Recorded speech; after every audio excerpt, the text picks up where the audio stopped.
Hello everyone, watch this review here. They look at Merk and Fenruk, I think it's pronounced Fenruk, from Diamond Select Toys' Battle Beast line, or Battle Beast Minimates line.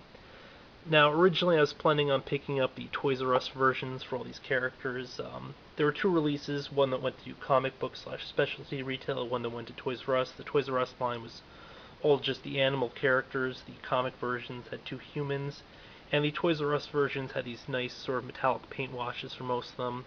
Unfortunately, the Toys R Us ones were pretty badly carried. You can't really find them at retail, and the site only lists the Vorin pack with one of the other ones. I'll still go back and buy the Vorin pack off the website, but it's just no hurry because you have to pay separate shipping, handling on that, and everything. For those of you who remember Battle Beasts from your youth, or I don't know, just pick them up sometime after, this line has nothing to do with the original. Basically, Diamond Select Toys realized that the name was available. It currently wasn't licensed, so they licensed the name and decided to put out their own series. But I mean, still, it's a pretty cool series. Hold on a second and I'll get these out pack. By the way, if you want to learn more about this line, there's a link in the description below to an article that I wrote for tomopop.com. It's basically an overview of the line and just sort of the origins, how it sort of came about. Managed to get an interview with some of the guys from Diamond Select Toys, or at least I asked them some questions and they got back to me with some answers. The line itself, while it's not really the original Battle Beast line by any stretch of the imagination, is very cool in its own right. It's even got its own comic book, put out by IDW Comics, I believe. I'm trying to remember. Basically, it had a 4-issue limited series, but it's actually getting a second series now. I'm not sure if that's a continuing or another limited series. At any rate, the figures come with, bump that over, bunch of accessories in terms of weapons. I can't remember which goes which character, but everything's sort of designed to be interchangeable. We have 2 axes. We have 2 sort of sword things. I really don't know how to describe them otherwise. Then 2 odd weapons here. Now there are 2 peg holes on Merk's stomach here, so you can either peg, say, the axes into that, or these tiny things, or even these larger swords, although it'd be kind of odd for him to sort of hold them because they'd be sticking out and everything. Now the sort of neat thing about the Battle Beast Minimates line is that they're sort of all interchangeable, and that the parts they use are standard Minimates parts, which connect with other standard Minimates parts.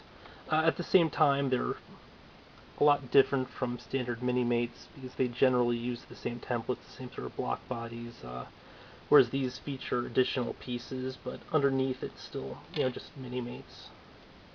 He's got the torso and everything, which they painted in, which is kind of neat, as opposed to just leaving it blank, which they could have done, given that they gave us a sculpted outer vest. But see, if you pull this part out, get this, then you just pull off here for the scorpion, then pop this on, and yep.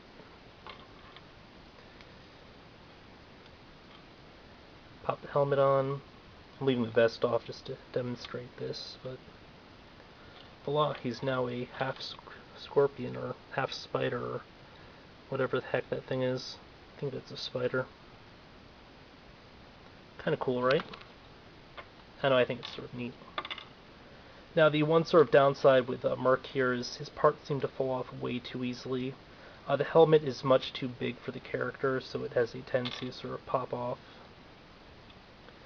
And also you have to remove the vest to pull out the legs half the time, otherwise, parts will just start flying everywhere.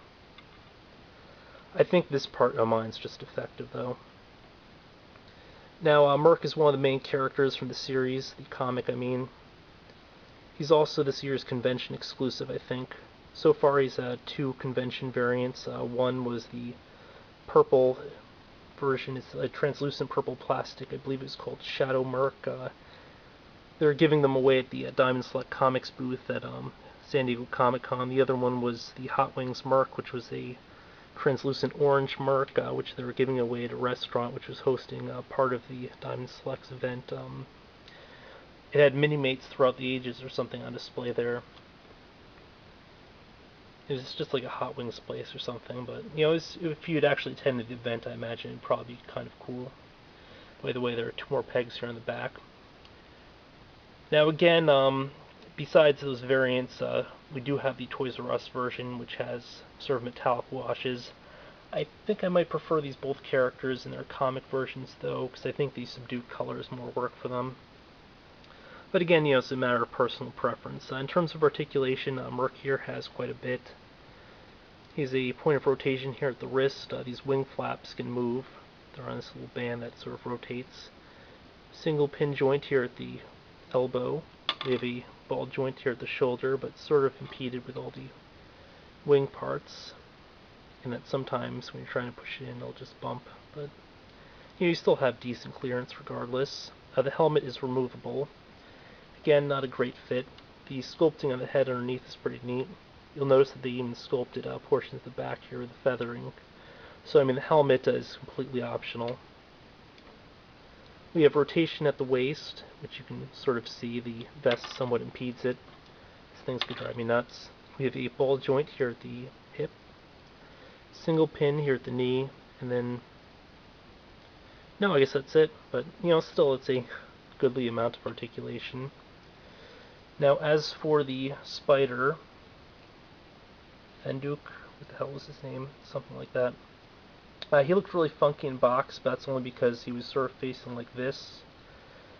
When the character is meant to, well, that and the back leg arms here weren't attached, and the stinger wasn't, or I guess just abdomen wasn't attached. But I mean, it's actually designed to sort of face like this, and again, the joints sort of fall off easily. They're meant to come off, though. So, I mean, if you wanted to do like a battle damage display, that'd be pretty easy to do.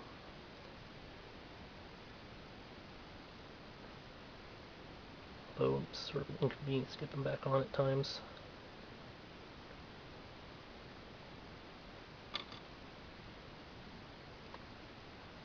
Hold on a second.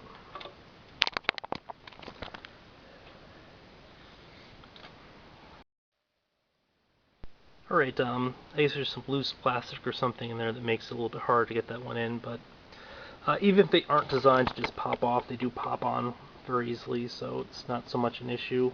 The sculpting on this one's pretty insane. Although I bought this pack more for Merk the Falcon, I think I like this one quite a bit more. You'll notice that he has these little sort of pincer arms here, as well as these upper ones, so he could probably hold weapons in both of them if you wanted to just have him be a weapon hog.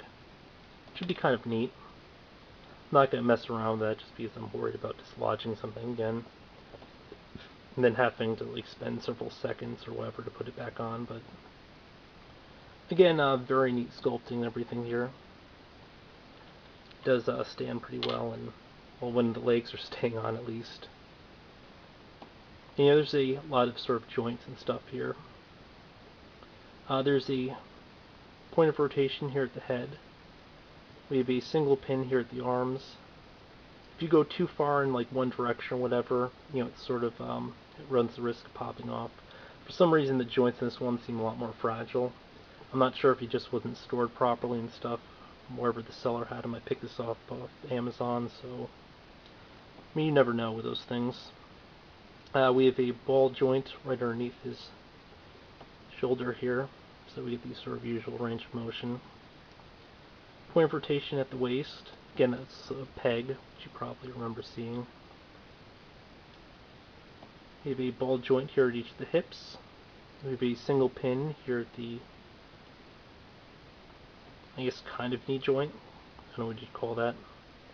And because the abdomen's a separate piece, it also has some movement. It's got some, it's up and down when you rotate it. You'll notice that there are peg holes on the side here, so you can sort of attach these weapons, I believe. Kind of wondering if these things are sort of just meant to sort of be attached to this one. Yeah. All around, it's a pretty cool pack. I do wish that the stability on the joints of these were a bit better. I do plan on picking up some of the other figures from the line. I definitely want to pick up the Walrus pack. I think his name's Gruntos. But I want to get the Toys R Us version, because the Toys R Us version also comes with a snake. Well, fortunately, though, I'd probably have to buy it off the secondary market. mean, otherwise, I guess I just wind up buying pack with snake and the walrus separately. They're paired with humans, I believe, in the comic line. By the way, the Toys R Us line gets 2 exclusive creatures. It gets a bat and a moose. The bat was repainted, and he's going to appear in Wave 2 for the comic store release. There's apparently not going to be a Wave 2 for the Toys R Us release for some reason. But yeah, there's a lot to sort of look forward with this line. I think it's pretty cool. It's got some definite potential here, and it's definitely one of these sort of cooler things that they're sort of doing with the Minimates brand, and it sort of shows the potential for this format, where they can sort of toss all sorts of different things, and we get a very neat little line. It's not necessarily just these blocky characters and everything. At any rate, this has been a look at Merk the Falcon, and I think his name was Fenruk. His name was Fenruk, the spider.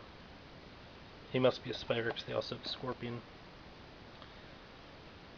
Oh, well, here I might as well just show you. This is what I mean. Gruntos the walrus, I believe, is packed with Tate Reynolds, and the snake is packed with Bliss Reynolds.